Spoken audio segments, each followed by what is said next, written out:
Hello everyone and welcome back to JAS Reviews. My name is James and welcome to my first individual album review for the year 2022. And I am very interested to talk about what we're going to be discussing today, that's for sure. We are going to be talking about the newest album from Machine Gun Kelly called Mainstream Sellout. Machine Gun Kelly is not an easy artist to talk about one way or the other. He's accumulated quite a passionate fan base that will be willing to defend him at every turn with his recent foray into pop punk, but you've also got these people who are not willing to give him any benefit of the doubt at all. In fact, they haven't been willing to do that for years. I can understand where they're coming from when they are not willing to let people praise MGK or won't accept hearing praise about him, because Machine Gun Kelly is not necessarily a very likable person. I oftentimes try my best to separate art from artist, but with some artists, it can be really tough to do so. And I think Machine Gun Kelly is one of those cases because his personality and who he is as a person bleeds so much into his art that sometimes it can be really tough to stomach. That's why I didn't really enjoy many of his early rap albums. For one, I didn't never view him as much of a talented rapper in the first place. And Rap Devil sort of proved that with the fact that Eminem was able to really shoot him down pretty effectively with his rebuttal. However, when MGK showed signs of going pop punk on his album Hotel Diablo, I was interested, and if you'll remember, when I talked about Tickets to My Downfall back in 2020, I was really surprised with how much I enjoyed it. And I still stand by my analysis of that album. In fact, I'd lean more on a strong 3.5 out of 5 stars than I did when I first made the review. I think it's a pretty fun album overall. Yes, it is very cliched. It's not like you haven't heard this type of pop punk before, you definitely have. But at the same time, I think the album is fun, and the fact that it has a lot of talent behind it, like Travis Barker working on it, makes it work. And I think there's enough catchy songs on it to make it fun, like My Ex's Best Friend, or Bloody Valentine, or especially Forget Me Too, which is still probably my favorite Machine Gun Kelly song in general. However, the events that happened after the album honestly made me wish that I didn't like it, because Machine Gun Kelly, the success of that album went straight to his head, which was something that was easy to predict would happen. He's hailing himself as a reviver of pop punk. I still don't think that he's doing anything super innovative within the scene anyway, so him giving himself this title is a little bit too much. I mean, part of it is, I do think, him playing into his persona of being an insufferable egomaniac. I think he embraces that personality sometimes, but it's not as charming as I think he thinks it is at times, and I don't know how easy it is for someone to be consistently hated by a large portion of people because of this persona they've adapted. But nevertheless, he has continued to embrace that persona for mainly the worse.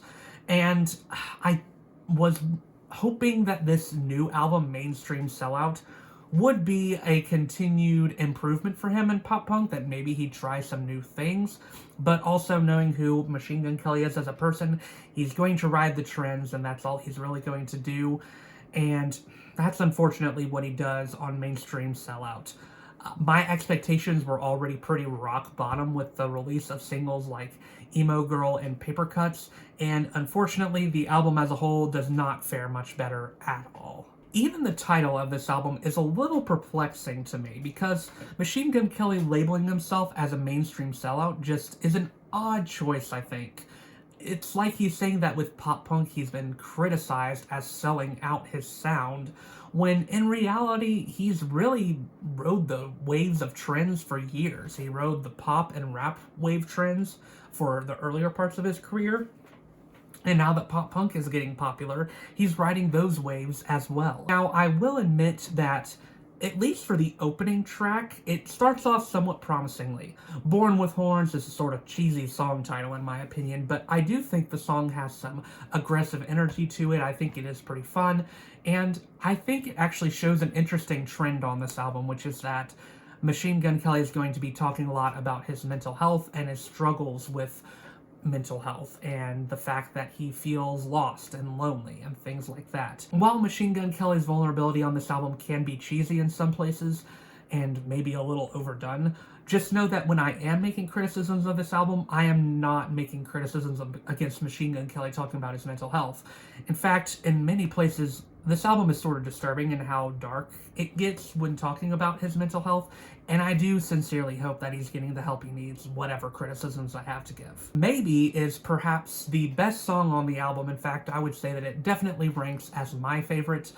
And yeah, sure, once again, like many songs off Ticket to My Downfall, it is pretty cliched, and it might even be more cliched than songs on Ticket to My Downfall because it pretty much rips its chorus straight from Misery Business by Paramore.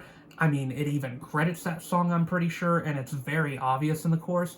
But at the same time, the song is fun, and I do like how it uses the trope of upbeat sound to disguise dark lyrics in a refreshing way. Also, while I rolled my eyes at Ollie Sykes being featured, who seems to be trying to dig his claws into whatever pop features he can get, he's not being particularly subtle about it at this point. I still did enjoy his feature, and I even think he outshines Machine Gun Kelly here. He even incorporates some screams that are pretty good. I mean, it's not like the most impressive screams out there done from him, not by a long shot, but it at least brings some energy to this album that is very lacking in many other places. I will also say that Fake Love Don't Last is a pretty fun song, although it is very short, so it doesn't really leave much of an impression. It doesn't leave much to be remembered. It just comes and goes, but it's the next time that Machine Gun Kelly has teamed up with Ian Dior, and I think their chemistry once again is pretty good here. I might even like this song better than their team up off Tickets to My Downfall, and the chorus does have a certain way of sinking its teeth into you, but the song once again isn't long enough to leave much of an impression. And sadly, that is where my compliments for this album end. As a whole, musically and lyrically, this album is pretty insufferable. I will, for the music part, emphasize that the vocals are really where the problems lie, because in the musicianship, I still say that this album has some competent enough aspects to it. I think Travis Barker's drumming is good. It's more passable here than anything else, and I don't think the generic music really gives him much room to do anything interesting with his drumming. And the guitar work is okay, but it's often drowned out by these trap beats that are really not meshing well with the pop punk sounds here, and that happens over and over again. And ultimately, Machine Gun Kelly overshadows everything, and that is not a good thing here. His voice does not sound as good here as it did on Tickets to My Downfall. It sounds more obviously lathered in auto-tune in places, while in other places, it sounds way too rough and like he's slurring his words in many songs. God Save Me is an example of the just really bottom tier quality on this album, as a song that is just a huge mess where Machine Gun Kelly can't stay on a single coherent thought for any particular length of time. And it also starts this trend of Machine Gun Kelly talking about these archetypal girls, which he does several times in the album, like drug dealer girl, goth girl, pop girl, and emo girl. And it just makes me wonder, was there not a single writer in the room that thought that maybe, just maybe, they should rewrite some of the lyrics so that that trope wouldn't be repeated over and over and be so obvious? And while I'm on the subject of girls, let's go ahead and talk about Drug Dealer, which talks about a drug dealer girl, and it glorifies drug use as well, which is something that I just can't stand when any song does this. Doesn't matter what genre it is. It just seems like something that's in very bad taste, especially since Machine Gun Kelly knows who his audience is, and he shouldn't really be glorifying these types of things to his audience, but it happens here again, and the song is one of his worst vocal performances on the album as well. But I would really say it's the title track where we see the pinnacle of Machine Gun Kelly's ego.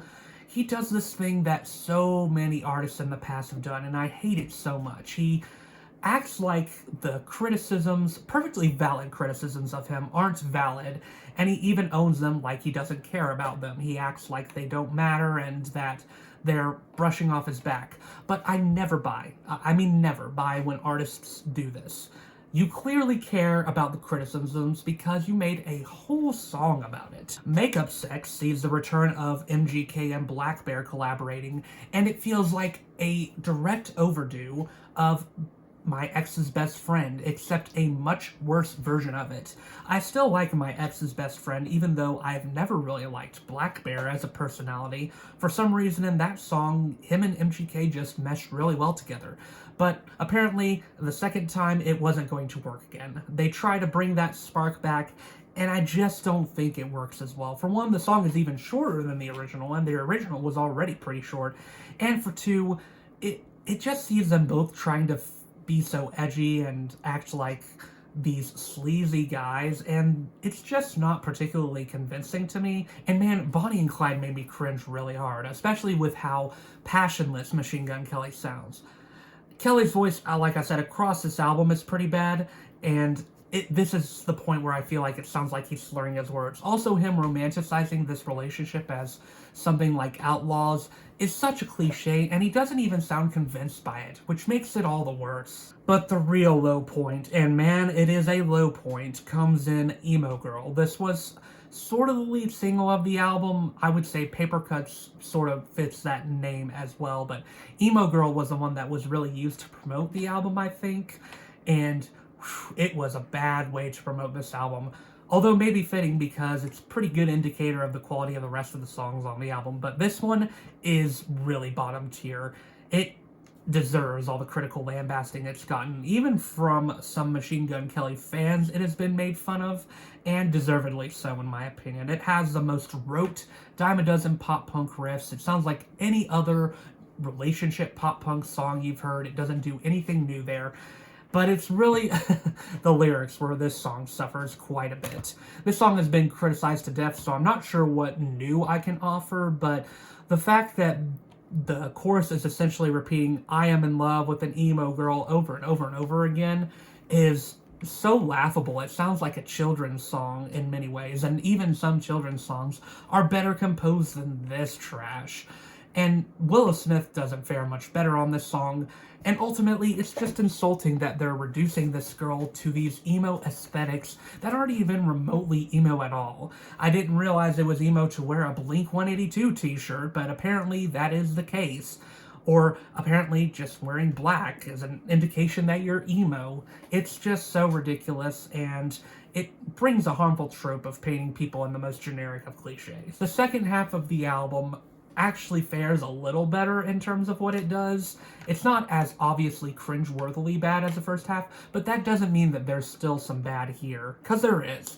Papercuts is still a song that I do not like, and I still stand by the fact that it is one of the worst songs of 2021, although the album version is maybe a little better produced and a little better sounding, but then I dislike the song all over again when Machine Gun Kelly brought in a rapped verse that was just not good and proves that Machine Gun Kelly should not be rapping anytime soon. And then we have A, which is another bottom-of-the-barrel song which uses the title of the song as a hook, and it sounds like a slurred-out, drugged-out song, and I think it's intentionally meant to do that, but it's not charming or interesting, and it doesn't really make for a good hook at all. And once Lil Wayne's verse came in, his heavily auto-tuned verse, I was half tempted to turn this album off at this point because I was so bored by it. Die in California sees MGK going somewhat back to his rap roots with some trap thrown in, and it's pretty bad.